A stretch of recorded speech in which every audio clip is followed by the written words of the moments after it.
The Sega DreamCast is often fondly remembered by fans despite its short life.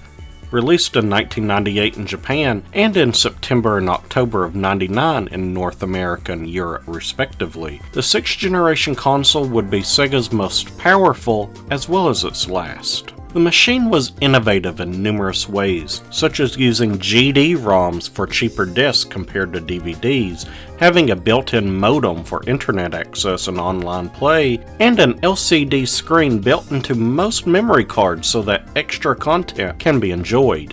It was truly a home console that was ahead of its time. Unfortunately, Sega would discontinue the Dreamcast in early 2001 due to compounding reasons such as poor financial decisions by Sega, limited third-party support, greatly losing ground to the immensely popular Sony PlayStation 2, as well as the approaching launches of the Nintendo GameCube and Microsoft's Xbox.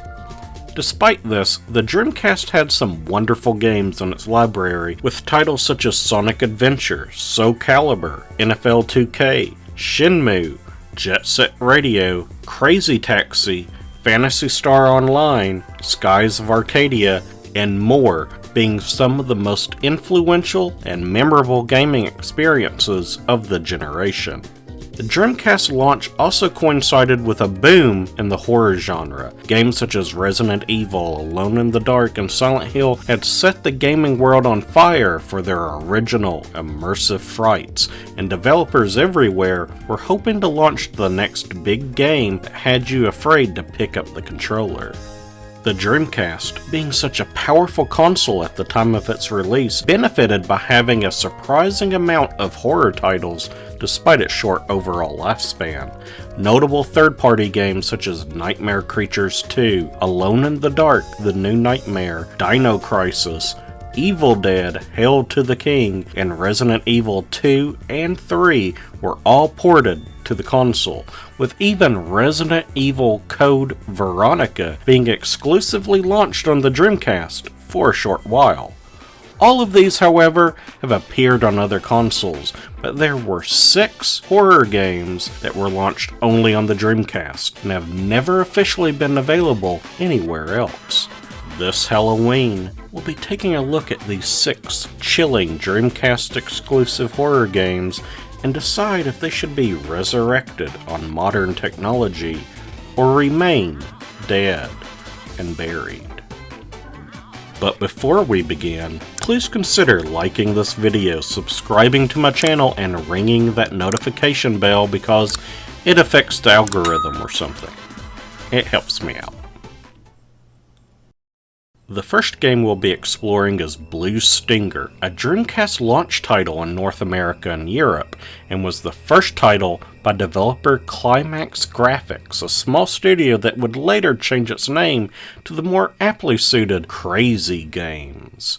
Blue Stinger's plot is maybe one of the most out there concepts I've encountered in a long time.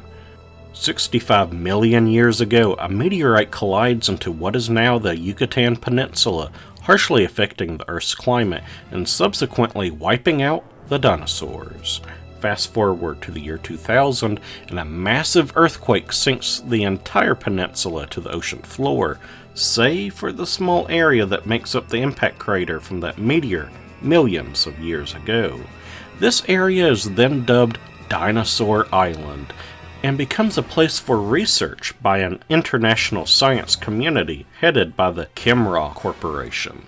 Jumping forward again to the year 2018, when yet another meteor hits Earth, this time directly inside the crater. However, rather than causing mass destruction, a dome barrier encases the island, freezing time everywhere outside and trapping everyone inside with no escape. Elliot Blade is a rescue officer employed by the Kimra Corporation when he witnesses the meteor crashing into the island while sailing with his friend Tim just off the coast. The barrier actually erects right on top of their boat, trapping Tim on the other side and leaving Elliot to return to land on his own. Back on the island, Elliot meets civilian Dogs Bauer, who was also out to sea when the meteor landed. Together, the two begin to explore the docks and quickly learn that many of the research labs have been damaged and most inhabitants have been infected with a bizarre kind of virus that has transformed them into human dinosaur hybrids. Shortly thereafter, the duo meets Janine King, a somewhat mysterious woman who is a crackshot with a rifle and skilled with computer hacking. Being among the only survivors on Dinosaur Island, the trio must band together to overcome the prehistoric and extraterrestrial terrors that threaten not only their lives, but the entire world. As previously stated, Blue Stinger was Climax Graphics' first game, though founder Shinya Nishigaki cut his teeth on the games Landstalker and Dark Savior. Originally envisioned as a Saturn title, Nishigaki was inspired by Konami's Metal Gear Solid to create a cinematic action thriller complete with full voice acting, 3D environments, lengthy cutscenes, and an orchestral soundtrack. Noticing these lofty ambitions, Sega agreed to help finance the project if it instead became an early Dreamcast release. Originally, Elliot, Dogs, and Janine were all conceived to be playable characters the player could switch to at will, but due to budget and scope, Janine was reduced to a supporting role. Both Elliot and Dogs have their own unique weapons, health bars, and stats. Elliot seems to run a bit faster while Dogs can take some more damage, that kind of stuff. Even during battle, players can switch between the two on the fly, allowing for gamers to take full advantage of the protagonist's arsenal and abilities. Weapons are diverse, but are sometimes pretty weird. Elliot can equip typical handguns, shotguns, and assault rifles, but will later also acquire rocket launchers, miniguns, and laser cannons, making him kind of a human battle tank. Dogs, meanwhile, begins with a crossbow, but can wear different types of shirts that change up his fighting styles. Apparently just wearing a wrestling shirt gives you the constitution to pull off amazing drop kicks, even as an overweight man in his 50s. Both characters have a secondary ability that is always available. Dogs can do a simple block that limits but doesn't completely negate damage, while Elliot can do a punch-punch-kick combo. It never stops being funny to me, watching these characters just beat up these dangerous monsters like they are some typical street thugs. Weapons are ultimately only as good as the enemies you get to kill, and sadly there isn't much variety here. Most enemies appear as these zombie-like creatures with long reptilian arms protruding out of their backs. These come in different variants, from the normal slow-moving kind to these that kind of hop towards you with aggression, to those that can spit acid from afar, and some that are powerful brutes that will put you on the ground in a single swipe. As for other foes, you have these long tentacles that can block your way, these flies that move around haphazardly, and quick-moving dogs. You also encounter some robotic enemies that you can't ever seem to damage at all, which are perhaps the most annoying things in the game. Lastly, there are a few mini-bosses, some of which you can just avoid altogether, but you'll miss out on some nice coins as a reward. Yeah, defeating enemies causes them to spew out money all over the place. It's actually pretty funny, except when the coins get stuck behind something or goes out of bounds, then it's just frustrating.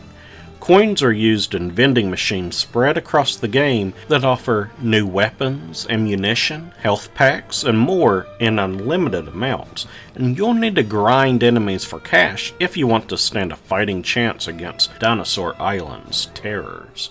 Fortunately, it's easy to do so, as most enemies respawn simply by exiting and re-entering the room. This is all cool from a gameplay perspective, but it does tarnish the horror aspect of the game, as I never really felt like I was in much danger. If I ever felt like I was getting low on health or ammo, I could just find a spot where I could kill the same foe over and over again and stock up on my resources with the money he drops. The one caveat is that health doesn't immediately replenish when using an item, so even if you have a full stock, you'll need to find a safe opening to use your items, which at least adds some tension. It's in this way that while you'll be taking a lot of damage in Blue Stinger, the game can be entirely too easy. When you aren't blasting away zombie dino men with devastating weaponry, you can easily save your ammunition and stunlock enemies with melee attacks. I relied far too long on Dogs' sumo palm slaps, which keeps all but the most fearsome of foes too stunned to even think about launching a counteroffensive. The only exception to the easy difficulty are the few gimmick areas.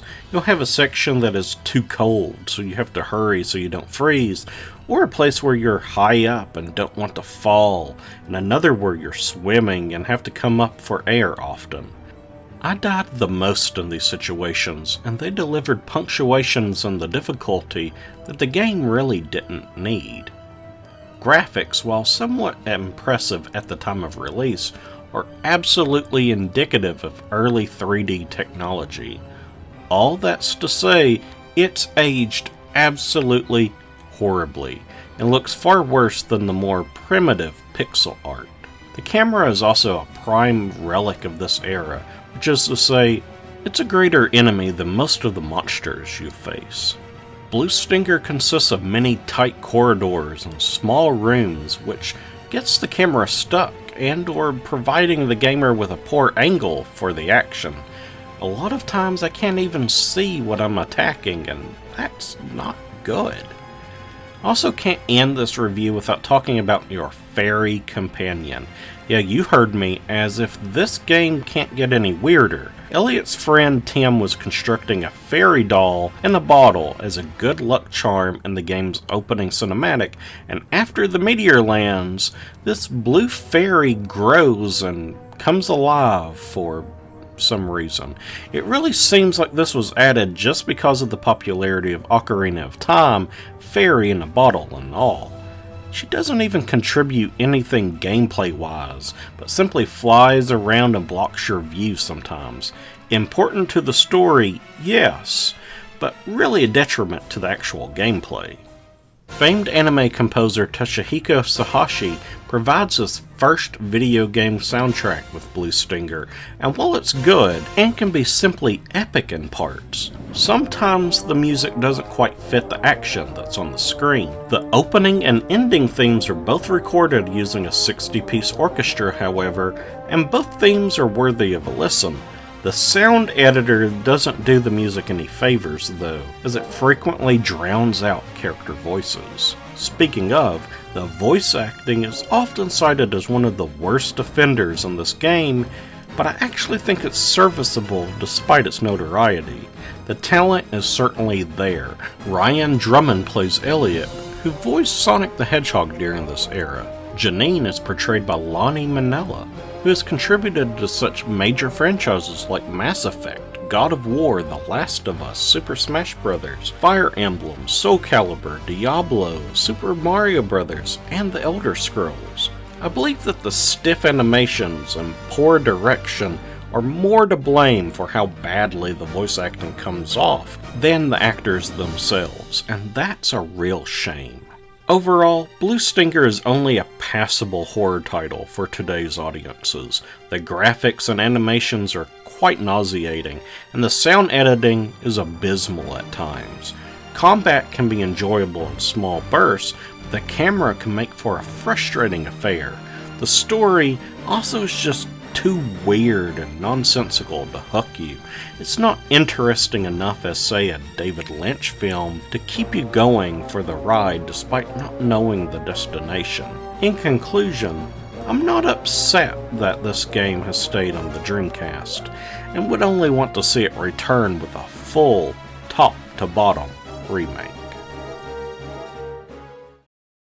Our next game is 2001's Illbleed, another title coming from Climax Graphics, who changed their name to Crazy Games just a month before Illbleed's release, probably to reflect just how pure crazy this game really is. Illbleed is absolutely a wild ride, feeling more like a fever dream than a game at times. Players start out controlling Eriko Christie, a high school senior and president of her school's horror fan club. One day, she and her classmates Kevin, Randy, and Michelle are all sent invites to the sadistic Illbleed Horror Amusement Park, a destination ran by disgraced horror film producer Michael Reynolds.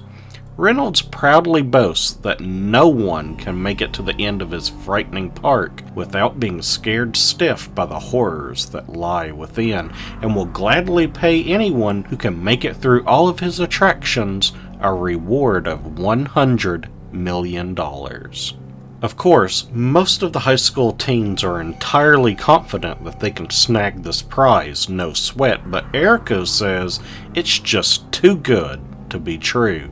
This, and she has a traumatic history with amusement parks. You see, when she was young, her family had a horror caravan of sorts, where they traveled the world putting on horror-themed shows for audiences. Her father would even test his most terrifying acts out on her, leaving her mentally scarred.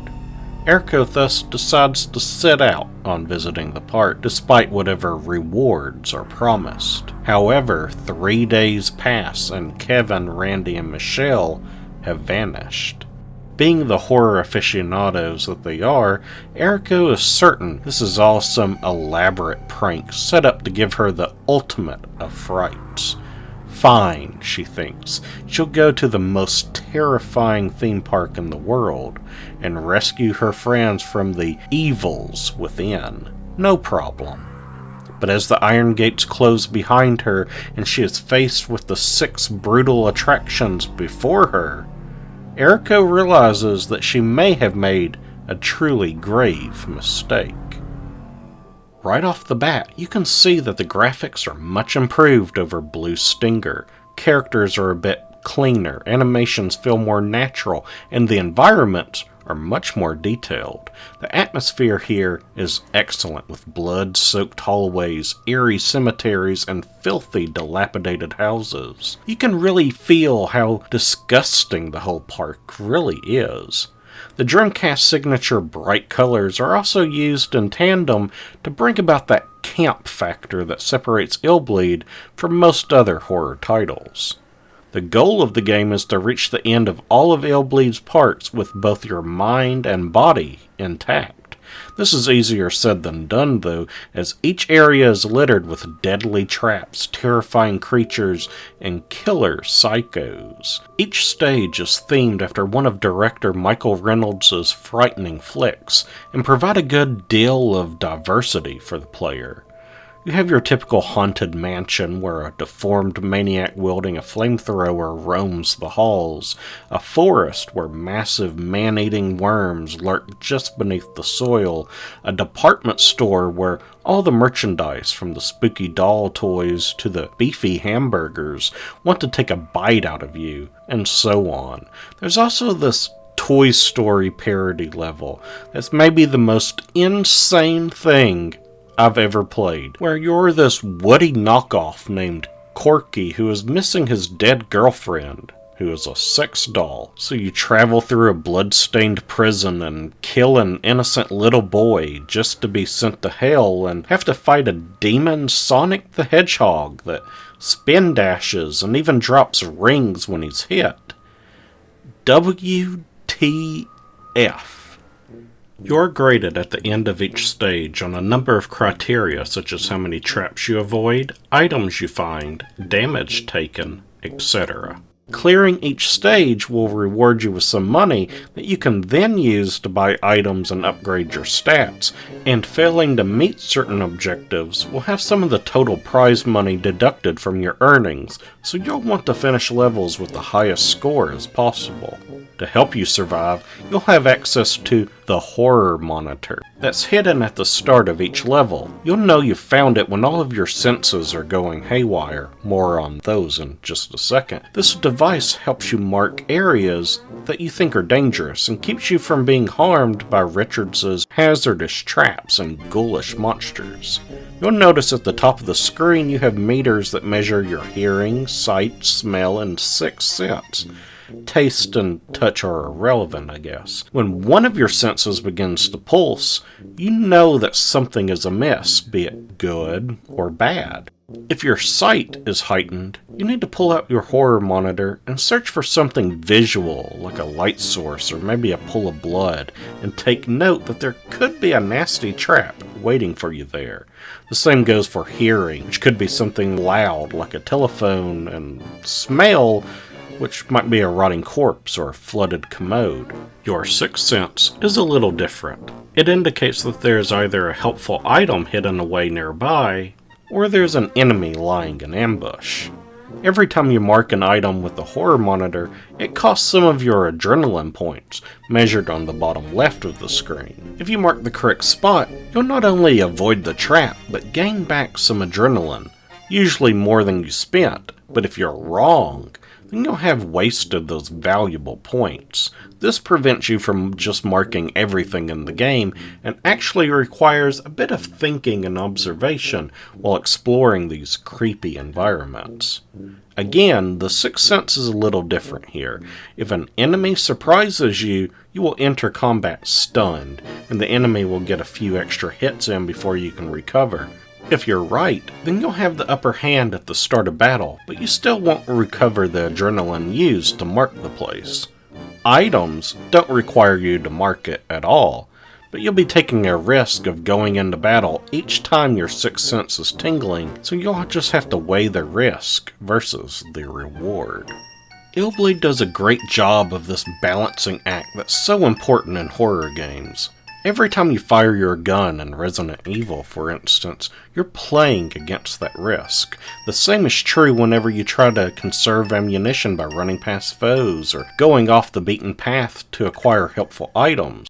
Illbleed accomplishes the same goal by forcing you to take things a bit slow, keeping you on your toes to avoid a scary and harmful jump scare, and I quite like it. Your heart rate is also important to keep track of, seen on the bottom right of the screen. You start each stage at 50 beats per minute. However, your heart rate will climb with most actions: running, activating a trap, taking damage, as well as dodging attacks, and pretty much everything that requires movement. You can use items like a relaxation music CD to lower it. You can also walk instead of run, or simply stand still, but these can cost you time that you may not want to waste. Should your heart rate go too high, say around 210 beats per minute, then you run the risk of having a heart attack and immediately dying. You may also bleed to death by taking too much damage. Your bleeding level is indicated by a red line above the health bar, which gradually builds as your heart rate quickens. There are items like bandages that will slow your bleeding, but all of this is to say that there's plenty of ways that you may meet your maker in Illbleed, and they aren't all by just being hurt by enemies. Speaking of enemies, the foes that you face are just as varied as the stages you explore. Most levels have their own unique menaces, with some standouts being floating dolls wielding knives, murderous lumberjacks with bloodied axes, and creepy flesh-colored spiders with screaming human faces on their backs. Boss battles too are a highlight of the game, with many bosses being central to the stage's theme itself. I've mentioned the madman with a flamethrower and evil Sonic already, but then you have this hideous queen spider, a headless man armed with scythes, and a gross-looking tree with a face, among others. Unfortunately, combat in Illbleed can be abysmal. When you enter combat, you are taken to an enclosed 3D arena, and you only have a few options for fighting. A standard 3-hit melee combo, a dodge feature, a near useless jump action, and, in a few rare times you have one, access to a firearm with unlimited ammunition. Hitting your foes is a pain, as your melee weapons are all dreadfully short, and with no lock-on feature, firearms tend to blow right past them. Too many enemies also move way too fast, making things even more annoying. Hit detection is also spotty, thus getting the timing down for dodging is harder than it should be. Enemy AI is atrocious, with most baddies using the same attacks over and over again. This does have its upside though, as it can be easy to get into a dodge, hit, repeat rhythm, and you can even stunlock some weaker enemies with basic slaps to the face, if your timing is good. You only have access to your inventory outside of combat though, which is baffling, and essentially means that if you're low on health, or you're bleeding too much, or your heart rate is too high, and you enter into an unexpected battle, well then you're dead before the fighting even begins. Lastly, you are able to escape from most fights by going over to this little mini helipad in the battle arena and mashing a button to call for assistance. Running from a fight prevents you from receiving valuable adrenaline points as a reward, but usually it's best to just run because the combat is so terrible. On the contrary, the music is a highlight, with a wonderful mix of spooky and campy songs that really capture the whole mood the developers were going for. When I'm exploring a dark, bloody locale, then the music is disturbing. When I'm in the park's main plaza, it's a little goofy, and I love it. Before closing, I have to say that Illbleed's ending isn't handled well, with first-time players getting a rather rushed and unceremonious conclusion upon finishing the game. You have to play the game a second time, while doing some very specific things in order to get the game's true ending. I really dislike when games do this, and all it really seems to do is stretch the playtime out more while robbing the player of satisfaction. Illbleed is a nice surprise for horror enthusiasts that provides a unique flavor to the horror landscape and is worth experiencing despite a lot of its flaws. With some polish and improved combat, Illbleed could have been a bona fide classic, making it a game that I'd love to see make a return as a remaster or a remake. Unfortunately, Crazy Games would only make one more game before closing down in 2002, and sadly, CEO Shinya Nishigaki died of a heart attack just 2 years later. One can only wonder what kind of bizarre gaming experiences he could have delivered to the world had he lived.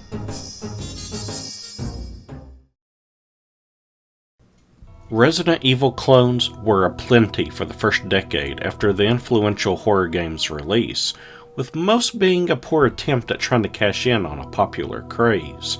Carrier, fortunately, is better than most, though it's a far cry from challenging Capcom's zombie franchise. The title, Carrier, has multiple meanings here. In the game, players control Special Agent Jack Ingalls, who is part of a team tasked with making contact with the Heimdall, a military aircraft carrier that has gone dark. Upon reaching the massive vessel, Jack's helicopter is shot down, and he is separated from his comrades, including Lieutenant Jessifer Manning. Yeah, the name Jessifer, it sounds like one of those made-up players' names for the Super Famicom game Fighting Baseball, which had such gems as Bobson Dugnut, Willie Dustus, and Mike Truck. Anyway, it doesn't take Jack long to discover that on the Heimdall's latest mission, it was tasked with transporting a rare and dangerous plant, and during the voyage, this plant has broken out of captivity, infected the crew, and swiftly transformed parts of the ship into a literal forest. Jack's mission is to rescue any surviving crewmates, which include his younger brother, rendezvous with his squad, and destroy the deadly flora that threatens the existence of humanity should it ever reach the shore. I like the setting of being on a massive ship. It's secluded, it's claustrophobic, and offers a variety of areas to explore. The forest sections provide even more diversity so that not everything feels like you're stuck in a metal coffin. At the time, this did feel unique. So many horror games had you exploring haunted houses or overrun cities, but an isolated ship in the middle of the ocean added another layer to the terror. More games have taken this approach since, though, with games like Dead Space and Alien Isolation trapping you in a space shuttle, while Resident Evil itself ventured out to sea at least 3 times with Resident Evil Gaiden, Dead Aim, and Revelations. With all this being said, I do think more work could have been taken to make parts of the Heimdall appear more lived in and varied. The potential is certainly there, but it falls just short. Carrier uses 3D models of objects to decorate environments as opposed to the pre-rendered background so popular on the PlayStation 1. The result is better than one may expect, with some really nice detailed items and furniture in most of the rooms. There are, however, some areas that feel somewhat empty, and I wonder if that's more of a budget thing than anything else. It's almost like they didn't have the time to give each room the attention it deserves. The lighting is also worth noting, as it's used to great effect in making many locations feel even more eerie and real. Atmospheric mist and spores are also impressively utilized, although sparingly. Monsters in Carrier are quite diverse, with many different variants of plant zombies, such as lumbering corpses, to those that have vines protruding from their head, to others that move quickly and give chase. The Venus flytrap zombies are perhaps the most visually frightening, as their heads split open to reveal rows of teeth, and remind me of the Demogorgon from Stranger Things. You also have massive insect creatures that will cling to the ceilings and pounce on you when you get close, fish monsters that will torpedo you on sight, invisible creatures, which I'll talk more about in a few minutes, and several bosses. Boss fights are mildly disappointing. They appear impressive, often taking up the majority of the room, but are either far too easy to be a challenge or so difficult that they feel broken. One boss, for example, is a massive shrub that attacks in a predictable pattern with its outstretched vines. Another consists of a human body that has fused with a mesh of plant life and simply summons roots at your last location. Far and away, the worst part of the game is the fight against the fish boss, the Pisceraptor. This bastard moves swiftly just under the water's surface, and because the water is up to your waist, fleeing simply isn't an option. Also, because he's underwater, you cannot reliably hit him until he moves in close, where he leaps out to lash at you. When you do nail him, he's not always stunned, so you're likely to suffer damage just as you're delivering it to him. Conversely, when he lands a hit on you, you'll fall into the water, and by the time you stand back up, he's already on top of you again. This was one of those boss fights that very nearly made me quit the game prematurely, and just feels like no one ever playtested it. It's a difficulty spike that comes completely out of nowhere. As you can tell, Carrier borrows the fixed angles and tank controls of its Resident Evil counterpart. If you've ever played a game like that, then you know what to expect. Cumbersome movement that makes it very hard to navigate the ship's tight corridors, and viewpoints that can put you at a disadvantage from the enemy. What is immensely helpful is that you gain access to a scanner very early in the game, which allows you to enter a first-person view and take note of your surroundings. It's great to enter a space and then immediately go to your scanner, highlighting enemies and items that you may not be able to see that well because of the fixed camera. It's also incredibly handy when you're about to turn a corner and can peer down a hallway to catch a nasty surprise that may be laying in wait. The scanner eases the frustrations of the fixed camera while also allowing it to keep the terror-inducing strengths. The scanner can also be used to highlight those invisible enemies I spoke of earlier. You may hear the lurching of zombie nearby or the buzzing of one of the insect enemies, but can't seem to locate them. Going into first-person view will reveal their location, and then you can kill them with ease. Honestly though, these just seem to exist to validate the use of the scanner and are much more annoying than anything else. Lastly, your scanner can be used to check and see if any human survivors you come across are actually carriers of the deadly plant disease. You'll be discovering crew members all across the Heimdall, and while some may seem normal at first, they'll turn on you if you don't act quickly. This is an interesting mechanic, reminding me quite a bit of both the film and the game, The Thing, but isn't utilized as much as I had hoped. Infected humans are few and far between, but I suppose that does make it more thrilling when you do encounter them. Just as in the Resident Evil games, if you don't want to use your scanner to find enemies, you can simply pull out your weapon, and the protagonist will turn to face a foe if they are within range. Carrier takes this a step further by allowing you to target certain parts of your enemies with a small reticle that can highlight arms, legs, and the head of most monsters. Using this, you can slow down a fast enemy as it's closing in with a shot to the leg, or try to take it down swiftly with a blast to the head. Weapons are one place where the game really suffers. You only obtain a handful of weaponry in the entire adventure, including a standard handgun, an assault rifle, a grenade launcher, and an assortment of explosives. Explosives have varied strengths, and while they can be set on the ground to deal serious damage to enemies caught in their blast, they cannot be thrown, and only exist as timed charges, so you're always in great risk of blowing yourself up as well. The cool thing is that explosives can also be used to destroy some objects and clear the way, which feels like a great use of those 3D polygons. You also begin the game with a weak welding gun. This firearm has unlimited ammo, but fires slowly, and the damage is too weak to rely on past the opening hour or so. Still, it's much more reliable than Resident Evil's knife. Music in Carrier is better than expected, with some really exciting, anxiety-inducing songs on the soundtrack.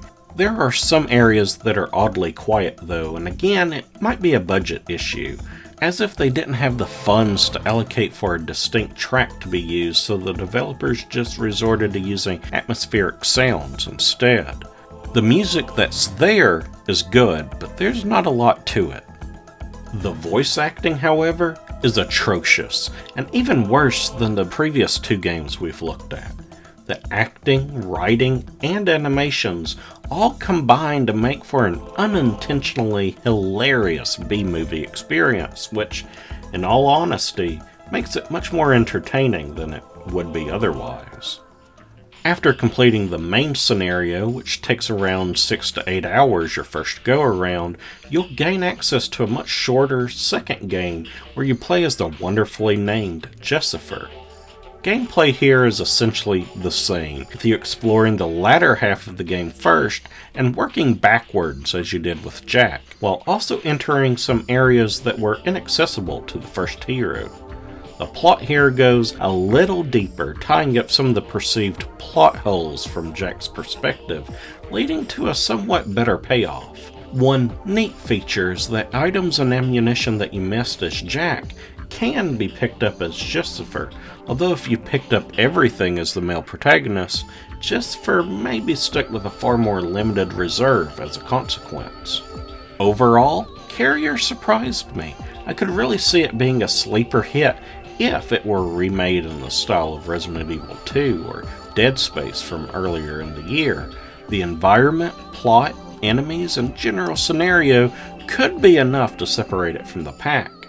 As it is now, though, it's still an enjoyable riff on the Resident Evil formula, despite its flaws.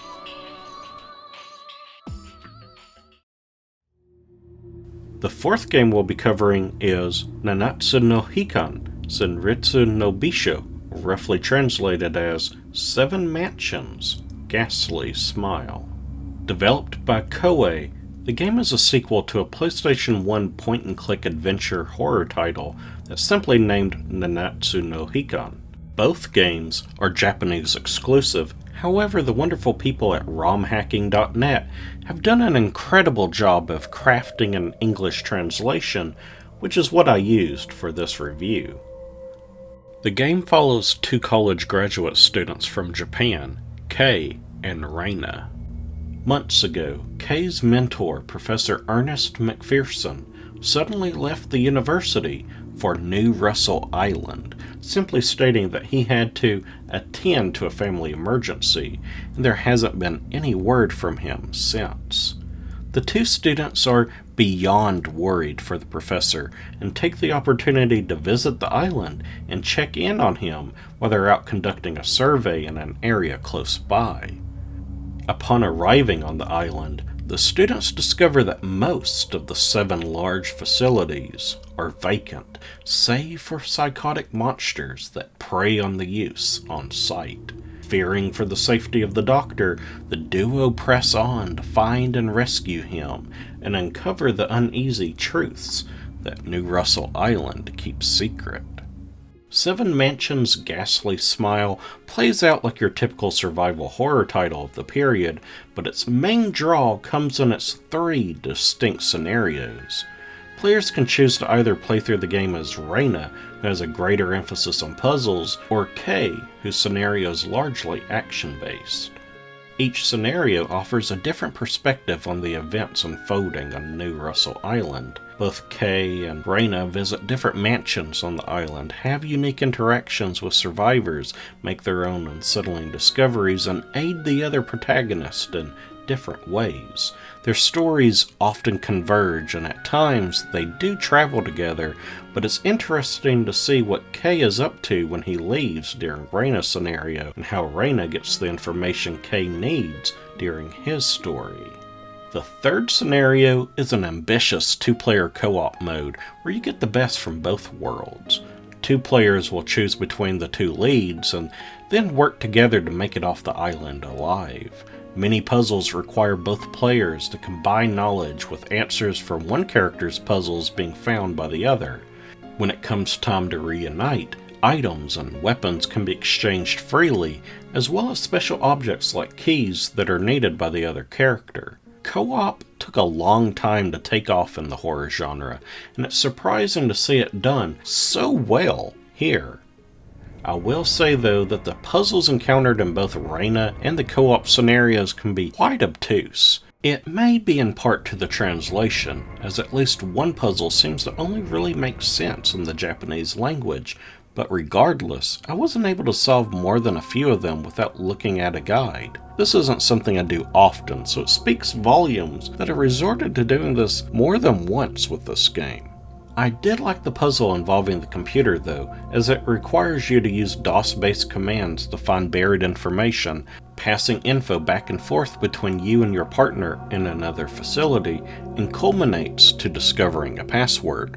It's both inventive and has a touch of reality to it. Combat in Seven Mansions is simplistic, consisting of just an aim and attack buttons.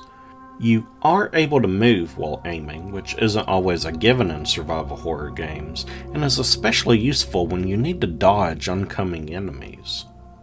Seven Mansions is also very user-friendly when it comes to presentation, and it allows players to freely switch between a fixed camera angle, a first-person view, as well as a third-person perspective. This is accessed with a quick press of a button and lets you adapt to whatever situation you find yourself in. I personally found the third-person view to be the best, but sometimes first-person really helped while in combat. Something that can't be overlooked is the companion AI. Playing as Reina, you cannot wield the bulk of weapons that you find during your scenario, so you're relegated to giving them the K at the times that the two characters are together. Being at the mercy of a computer-controlled character is not fun, especially in a horror game. Sometimes he'll make quick work of baddies, but more often than not, the frights turn to pure frustration when he refuses to run away, cannot use healing items, or will even shoot you in the back if you aren't careful. Strangely, the computer-controlled Reina is more helpful, as she will actually run from danger, and when she uses her stun gun as a last resort, it will momentarily freeze enemies in their tracks, giving you an opportunity to finish them off. Monsters in Seven Mansions are frightening, but aren't very plentiful.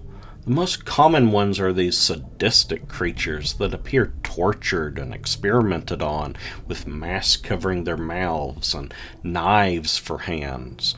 They really remind me of something that you'd see in the game The Suffering, or maybe even the Hellraiser franchise.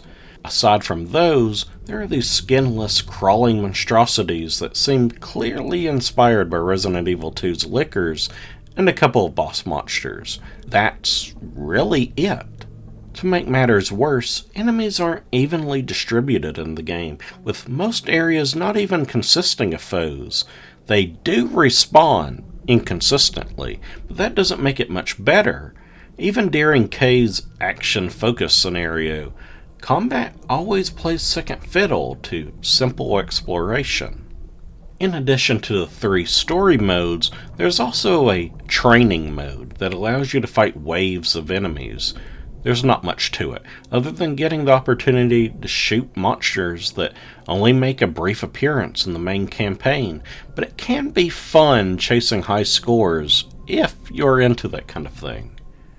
Graphically, Seven Mansions is impressive, with real work to make the environments disquieting.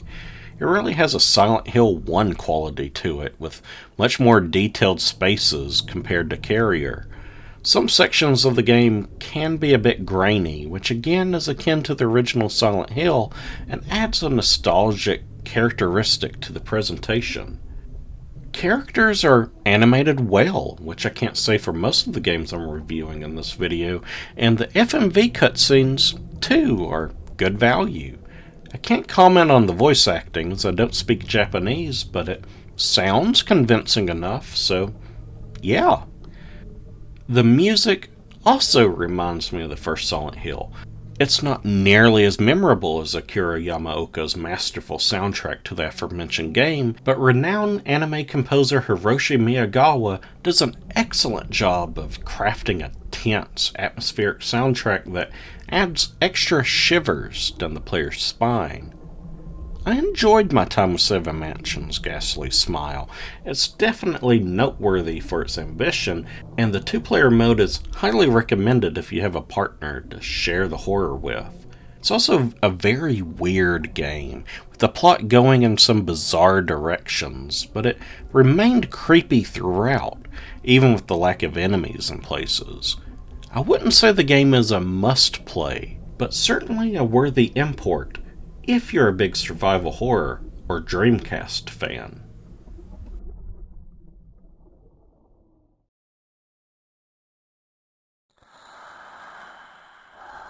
The Ring is among the most renowned of horror franchises, with numerous novels, films, mangas, and even video games to its name. The series began in 1991 with the novel Ring, written by Koji Suzuki. In short, it concerns a young Japanese woman named Sadako Yamamura who possesses great psychic powers. One day, Sadako is abused by a doctor, and when she fights back, he attempts to kill her. Believing Sadako to be dead, he tosses her down a well and seals it. Only the young woman survives, and does so for over 30 years via pure hatred for mankind. Using her powers, Sadako conjures her energy into a videotape, and anyone who watches it is sentenced to die within 7 days' time. A film adaptation, released in 1998, directed by Hideo Nakata, began an immediate phenomenon. This was followed up by an even more successful Hollywood adaptation in 2002, directed by Gore Verbinski and starring Naomi Watts. It's strange then that a video game spin-off would release in the West in 2000, 2 full years before it gained notoriety outside of Japan, and on the failing DreamCast of all things. Horror games always seem to have a knack of fitting themselves into the most niche circles, and The Ring, Terror's Realm, is one of the best examples of this. The game follows an American woman named Meg, whose boyfriend, Robert, is among 4 employees at the Center for Disease Control, or the CDC, to have died under mysterious circumstances on the same day at the exact same time. Searching for answers, Meg takes a job at the CDC, only to be locked down in the center along with her co-workers after a viral outbreak. While quarantined, Meg discovers a strange computer program titled Ring on Robert's old laptop, which seems to transport her consciousness into the virtual world. Meg must survive the terrors in this video game come to life and hunt for clues at the CDC between levels, or else she and the entire globe will fall victim to Sadako's 7-day curse. Let's start with the good. The graphics are mostly nice, with environments being suitably chilling and monsters appearing ferocious. Character models are a little weird, and there are some abundant clipping issues, but it's certainly not the worst looking survival horror title of the period. Music is also largely good. A lot of the tracks remind me of Silent Hill 3, years before Silent Hill 3 was even a thing, with some soft rock melodies that don't really scream horror, but are oddly fitting. Strangely, the horror theme songs are the worst on the soundtrack, and are corny at best and ear-grating at worst. Those are about all of the positives I have for The Ring Terror's Realm, if you can even call them that. The game's quality as a whole reflects the standards for licensed titles for the time period. It feels rushed, incomplete, and largely untested. Gameplay is split into two sections, exploring the CDC offices and relative safety, and combating Sadako's monsters in the video game. You'll be venturing into many of the same places in both sections, as the video game is a frightening mirror of the real world in the same vein as Silent Hill. The exploration sections are low on thrills, with the player simply checking each room for things that they can interact with, collecting items that have very little use, and having conversations with characters. This section is largely used to provide plot exposition, but it does so clumsily. It doesn't help that the English translation was obviously hurried, and thus complete conversations can be bizarre. Little care was done in ensuring that the translation sounds natural, and instead comes across as if the translator just looked up words verbatim and copied them over, which anyone who speaks another language will tell you is a complete no-no. The combat sections are a little better, feeling more at home with the survival horror genre, but only a little. As is to be expected, The Ring has fixed cameras and tank controls, a requirement for survival horror games, it seems. The game does have a first-person view that you can enter into, handy for locating items and monsters that are just out of view. This also seems to be a recurring theme with DreamCast horror games, and I'm pleasantly surprised to see this implemented here. You can't directly fire from first person, but you can use it to line up shots with targets that are further away. Lastly, all enemies are drawn to your flashlight and will turn aggressive as soon as light touches them. Thus you're encouraged to use it sparingly and do most of your exploring in the dark. With your brightness settings adjusted, this isn't too bad, but without your flashlight on, you can't pick up certain items, nor can you auto-target monsters, so you'll just have to gauge whether it's worth the risk of turning it on or not. Later in the game, you power up the generator and can turn on the lights in most every room, which is again helpful in aiming at enemies, but will ruin any kind of stealth approach. The Ring also has an inventory system that is an exact copy of the early Resident Evil games. It's surprising that none of the other games that I'm covering also have this, as having a limited amount of items is a big element in generating frights, but at least it's here. It's not done well, mind you, because I was never in fear of running out of ammo or health, but it is here. Monsters are exactly what you'd expect from a video game based on The Ring. Giant ape creatures, slithering lizard men, and vampiric bloodsuckers. Okay, maybe it has nothing to do with the Ring franchise, but it's a bit more imaginative than the token bats and dogs you find in most other scary games. Okay, there's crows too. All monsters essentially behave the same way and have varying levels of health and damage output. The few bosses that are present are just beefier versions of common foes, which is unexciting.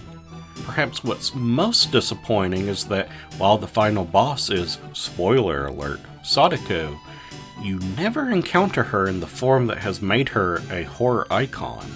It's like playing a Friday the 13th game, and when you finally encounter Jason Voorhees, he's some dude wearing army fatigues and a cowboy hat wielding a flamethrower. It's just a complete and utter waste of a great movie monster. Weapons are even more disappointing. You begin with a worthless knife and a paltry handgun. Unfortunately, the handgun is about all you'll really need, as you'll have more ammunition than you'll know what to do with, and its shots will stun any enemy you hit. You can very easily stun lock foes by timing your shots right, even the bosses, making combat a breeze. You will also pick up a shotgun and a grenade launcher along with a well-hidden katana in the last chapter, but ammo for these is sparse and really only helpful in small situations. the ring lacks any real puzzles to write about. Instead, you'll find a few files with codes written on them and hidden keys that are needed to unlock doors, but nothing remotely close to what you'll find elsewhere.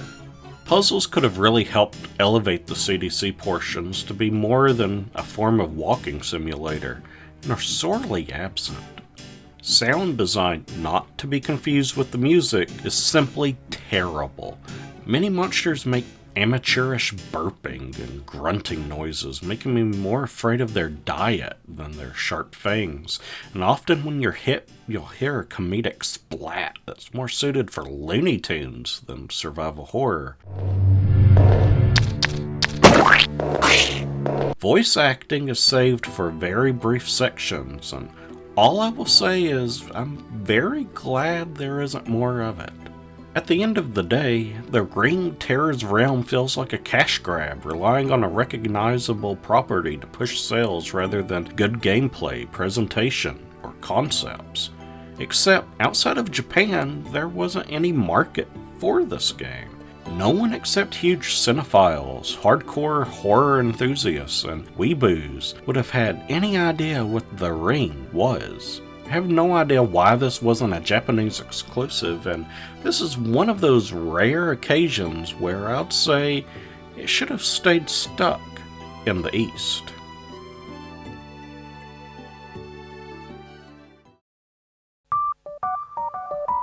The final Dreamcast exclusive horror title we'll be examining is D2, The Mighty Ducks. I mean just D2. Written, directed, and composed by Kenji Eno, D2 is loosely connected to the game designer's previous games, D and Enemy Zero. A maverick in the industry, Eno is renowned for his unorthodox approach to game design and marketing. For instance, with the game D, Eno kept the most violent scenes of the game a secret from the rest of his staff, and at the last minute swapped the clean version of the game with a copy that contained the graphic content so as to bypass any pushback and censorship. Another example of his cavalier style was with the release of the game Short Warp, in which he included condoms so as to appeal to teens and young adult men. Needless to say, Kenji Eno was not like other game designers, and like its creator, D2 is not like other survival horror games. D2 is an ambitious title, mixing survival horror and point-and-click adventure exploration, gallery shooter combat, and light role-playing elements. This genre-blending gameplay is bolstered with an innovative cinematic approach akin to Metal Gear Solid, telling a deep storyline that is both frightening and bizarre. You'll seriously be watching cutscenes just as much as actually playing this game. The plot is strange right from the word go. Protagonist Lara Parton is traveling on an airplane flying over Canada when a group of cultists, led by a mysterious sorcerer chanting to himself, attempt to hijack the vehicle. During the attack, a man named David that Lara befriended on the flight reveals himself to be an FBI agent, and he takes an effort to stop the terrorists. This all proves futile, however, when a small meteorite strikes the plane, causing the vessel to crash into the snow-covered wilderness below. 8 days later, Lara is rescued by fellow passenger Kimberly, yet Lara has lost her memory, and she appears perfectly healthy despite having been left to the elements for over a week's time. While recovering in an abandoned cabin, the duo is assailed by one of the hijackers who has tracked them down. He transforms into a frightening, plant-based monster, though they are saved in the nick of time by another passenger named Parker, whom Kimberly distrusts for unknown reasons. The game continues to grow increasingly more bizarre by finding ways to weave in cryptic prophecies, ancient aliens, dinosaurs, evil clones, psychedelic drugs, time travel, conspiracy theories, monstrous supercomputers, and the odd natives of the Canadian tundra. Whew. D2's story is definitely unusual, But it isn't all bad. It's honestly quite surprising how much of it you come to understand and appreciate along the way. This is in part due to a well-acted voice cast, some strikingly emotional story beats, and the prowess to keep you guessing at every turn. Like its predecessors, D2 is infamous for some truly shocking scenes that will make even seasoned horror veterans squirm in their seats. There's full nudity, suggestions of sexual trauma, dismemberments, cannibalism, and even the graphic death of a child. All of these elements would garner controversy in a game released today, but it's bewildering to think that this game released in 1999. The North American release, which came out the following year, does censor some scenes a tiny bit, but that doesn't keep D2 from being one of the most mature titles I've played of its era. While the overall plot can be hit or miss, the ending is absolutely a misfire. While I won't spoil anything, I don't think I could explain it very well even if I tried.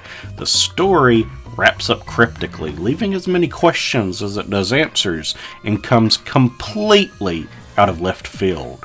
Then, before the credits roll, for several long, silent, agonizing minutes, the player is presented with seemingly unrelated, depressing facts about the Earth, with such intriguing tidbits like the number of people who die of AIDS every year, or the number of children living in poverty, or the square mileage of rainforests that have been lost. There's an attempt to send a message about sustainability and being a pacifist and doing what's best for the globe and humankind, but it really comes across less Metal Gear Solid cool and more high school PSA dumb. It should also be noted that Eno was a fan of using digital actors in his games, with the main protagonist Lara being the heroine for D2, and Enemy Zero, but portraying a different role, if you will, within each title. Other characters such as Kimberly, David, and Parker are also present in Enemy Zero, but again in completely different roles. Unfortunately, this would be the last game any of these characters would be used, and Eno would develop only one more game, 2009's WiiWare puzzler, You, Me and the Cubes, before his death from heart failure in 2013. I suppose now I should talk about the actual gameplay, which is just as unconventional as the plot. While exploring interior locations, players control Lara in a first-person view. This behaves largely like a point-and-click adventure game such as Myst, although rather simplified. Players are able to guide Lara along fixed paths and examine objects within their environments. There are some puzzles here and there, but nothing too challenging, and they are sadly quite spread apart. The bulk of the game is spent exploring the outdoors. Here, the game is presented in a third-person perspective, and players control Lara in picking up items and traveling to new destinations. At times, players gain control of a snowmobile, which makes travel much quicker, but is perhaps too fast to reasonably steer correctly. You'll be fighting it just as much as any monster that you encounter, and is almost not worth the hassle in short rides. While exploring, the player can experience random encounters. These battles shift again to a first-person view and control like a light gun gallery shooter. Lara cannot move while in battle, but can aim anywhere on the screen. Hitting either the X or B button prompts when they appear will turn Lara to face foes on her left or right. To help dispatch these gruesome monsters, players can employ a submachine gun with unlimited ammo, which later becomes obsolete when you acquire the assault rifle, along with a precise handgun, a devastating shotgun, and grenades that practically kill everything on the screen. Ammunition for these weapons is very limited though, and part of the challenge is rationing these out until they're most effective. Enemies are almost entirely of the plant variety, with the invasive vegetable transforming unlucky survivors, insane cultists, and innocent wildlife into vicious floral terrors. All enemies deal damage by moving in close and attacking you, but they do utilize unique strategies such as flying, zigzagging, charging, etc.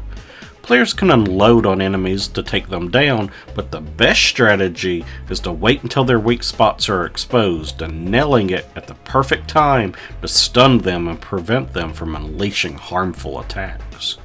There are also some inventive bosses appearing surprisingly frequently throughout the story. Their methods of attack and how you damage them aren't too original, but their grotesque appearance and the circumstances leading up to their fights make them incredibly entertaining.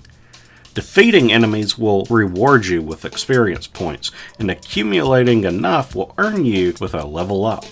Supposedly, things such as your damage output and your defense will increase with each level, but the only change I really noticed is in your amount of health. D2 includes a small hunting minigame. Whenever you are out exploring, you may come across a rabbit, moose, deer, or other wild animal, and you can take out your rifle to shoot it for meat. Oddly, you can't use your hunting rifle for combat, but whatever. Killing any one of these creatures takes a single hit and can provide you with a bounty of meat, which is in turn used for healing inside and outside of combat. Sniping one of these animals is much easier said than done, however, as Lara likely has Parkinson's disease and shakes more than a one-legged man in an earthquake. There's unlimited ammo for your rifle at least, so if you keep firing, you'll eventually score some valuable meat for your reserves. As previously stated, music in D2 was composed by writer and director Kenji Eno, and the soundtrack is surprisingly good. Most of the music is comprised of jazz fusion sounds with dark undertones, crafting a frantic, thrilling, and at times chilling atmosphere for your adventure. Honestly, it fits the wild world of D2 quite perfectly. D2 also impresses with its graphics, taking full advantage of the Dreamcast power and the 4 total discs of space. There are some animation issues, with characters performing a little too doll-like, and the lip syncing is definitely not tailored for the English version, yet most all other areas of D2 stands as one of the leaders in console graphics at the time of its release. In closing, while D2 doesn't stick the landing with its ending, the journey to get there isn't as bumpy of a ride as one might think. It's an ambitious title, and although it doesn't excel in all areas, it attempts to do so with enough confidence that you have to admire it. The shocking horror moments may steer those away with weak stomachs, but everyone else should find this bizarre tale intriguing at the very least, and worth risking the journey.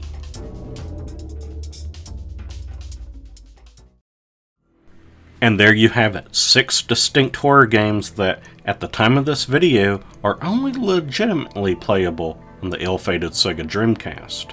This collection of games I think captures the spirit of the Dreamcast pretty well. Though flawed, most all of these games are forward-thinking, ambitious in their attempts to set new standards in familiar territory. Despite these lofty goals, they are cut just short of reaching them, either due to not enough budgets, poor timing, not enough exposure, or at times, just pure bad luck. These games, like the Dreamcast itself, shouldn't remain lost in gaming history, as there are still wonderful experiences to be had by gamers new and old, if they're willing to seek them out. Obviously, purchasing older game consoles and these more obscure titles isn't feasible financially for a lot of people, so I can only recommend giving them and the console a shot if you haven't already. Anyway, you can.